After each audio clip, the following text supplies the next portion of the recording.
সেই বুড়ি শুনেছে মক্কায় এক জাদুকর এসেছে, যে জাদুকর যার সাথেই সাক্ষাৎ করে তার ধর্ম ছিনিয়ে নেয়।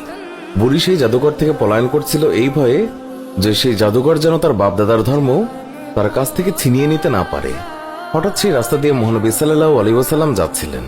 বুড়ি মহানবী সাল্লাল্লাহু আলাইহি ওয়াসাল্লামকে দেখে বলল, বাবা, এই মালগুলি আমার মাথায় উঠিয়ে দিতে পারবে কি?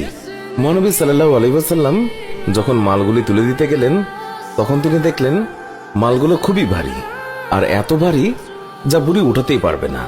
তখন মহানবী সাল্লাল্লাহু আলাইহি ওয়াসাল্লাম তিনি বুড়িকে বললেন, এটার তো খুবই ওজন, আপনি যদি অনুমতি দেন আমি আপনার এই মালগুলি আপনি যেখানে বলেন সেখানে দিয়ে আসব।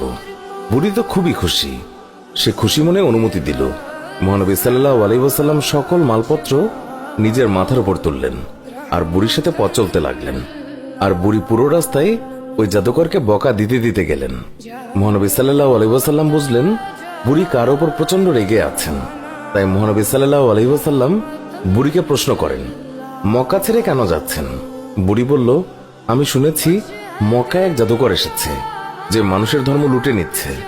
আমি সারা জীবন মূর্তি পূজা করেছি, আমার বাপদাদা তারাও মূর্তি পূজা করেছে। আমি চাই না আমার এই বয়সে বাপদাদার ধর্ম আমার কাছ থেকে ছিনিয়ে নিক, তাই আমি মক্কা শহর ছেড়ে চলে যাচ্ছি।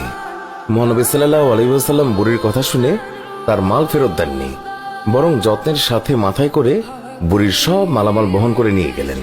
বুড়ির গন্তব্যে তার মালামাল পৌঁছে দিয়ে মহানবী সাল্লাল্লাহু আলাইহি ওয়াসাল্লাম চলে আসার সময় বুড়ি জিজ্ঞাসা করল, বাবা, তুমি আমার জন্য এত কষ্ট করেছ, তোমার নামটা তো বলো, যাতে আমি লোকদেরকে তোমার নাম বলে প্রশংসা করতে পারি।